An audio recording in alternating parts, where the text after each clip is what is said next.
इसलिए हे भारत के लोगों, हे भारतवासियों, एक बार पुनः अपनी उसी गरिमा, पुनः उसी गौरव, गवेषणा को याद करो, अपनी संस्कृति को याद करो और असुरों का जीवन छोड़कर शास्त्र समन्वित होकर, सद्गुरु के शरणापन्न होकर, धर्म का आश्रय लेकर, श्रीमद् भागवत में 12 स्कंदे और अंतिम जो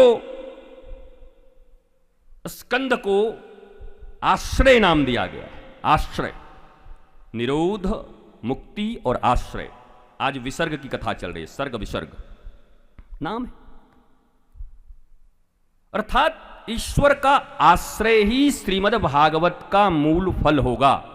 हम ईश्वराश्रित हो जाएं, ठाकुर जी के आश्रित हो, इधर उधर का आश्रय छोड़कर एक आश्रय में आ जाएं, इसके लिए ये श्रीमद् भागवत है। लेकिन नैतिक जिम्मेवारी बनती है, और ये कब बनेगी? हमारे कहने से नहीं बनेगी, क्योंकि जब देखोगे कि ये माल मिल जाए तो बड़ा अच्छा है, तो तुम्हारा मन मानेगा नहीं। जब ये 25 चीज के विषय में तुमको सुनाया गया कि तुम्हारा मन, बुद्धि, चित्त, अहंकार, अभी मैंने कहा चित्त कीर्तन से शुद्ध होगा, बुद्धि शास्त्र से शुद्ध होगा, और तुम्हारा अहंकार गुरु चरणों में न्यस्त होने से जाएगा। अगर ये तीनों चीजें नहीं होती तो मेरे कहने से भी वो जंजीर हटने वाली नहीं है, और जंजीर हट गई तो एक मग फिर बचेगा भी नहीं ट्रेन में, भी पक्की बात है। जंजीर हटाने से क्या होगा? तुम छोड़ोगे नहीं। जब तक भागवत के शरणापन्न होकर, ज्ञान को ही संपूर्ण मानकर, इन वृत्तियों से ऊपर, तुम इनसे बहुत ऊपर हो, इनसे बहुत उच्च हो, तुम्हारे पास वो संपत्ति है, वो समृद्धि है। जरा सोचो, लंगोट पहनकर पहले के ऋषि महर्षि भारद्वाज मुनि के आश्रम में जब पहुंचे तो लाखों लोगों की व्यवस्था 1 मिनट में हो गई। कैसी समृद्धि थी! किसी भी ऋषि को कम समृद्ध मत समझना, भारतीय प्राचीन ऋषि को। अब तो लोग कहते हैं इनके पास इतना गाड़ी क्यों है, हालांकि अपना न हो तो जा, अहमेवा समेवाग्रे, मेरा कुछ नहीं है, भगवान का है। मैं इस जगत में आया हूं, ये सारी संपत्ति भगवान का है, भगवान ने मुझे मैनेजर बनाया है, मैनेजर की तरह मैं इसकी देखभाल कर रहा हूं। ये चतुश्लोकी भागवत का इससे ज्यादा मतलब नहीं है। चाहे जो जितना कठिनाई में समझा दे, तुम समझ लो मैं ही सब में हूं, सब मेरा है। जहां मैं हूं वो दिखाई नहीं पड़ता माया के कारण, लेकिन हर जगह मैं ही मैं हूं, हर जगह मैं ही प्रविष्ट हूं।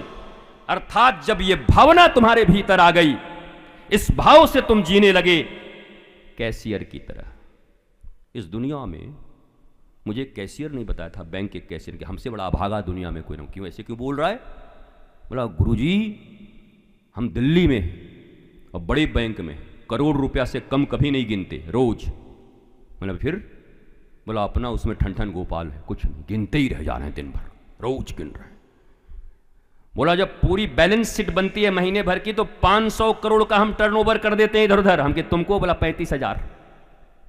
मन करता है कि नोट को ऐसे कर दूं, हम कि नहीं गिनो, अच्छे से गिनो।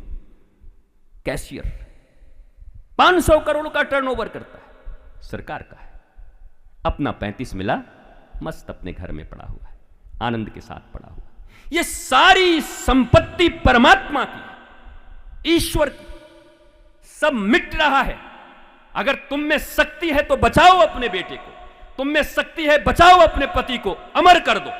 तुम में शक्ति है तो बचाओ अपने घरों को, तुम में शक्ति है तो बचाओ अपनी जवानी को, तुम में शक्ति है तो बचाओ अपने रोग को। 100 साल से ज्यादा जी के दिखाओ। है नहीं, मिट रहा है, नश्वर है, उनका है, पर मानने से इनकार करते हुए यही मृत्यु का दुख है। न जीते जी कभी तुम शांत हो, न जीते जी तुम ज्ञान में हो, और मरते समय तो इतना भय लगता है जैसे करोड़ों बिच्छू डंक मार रहे हो। हे भगवान, मरना है, मरना है, मरना है।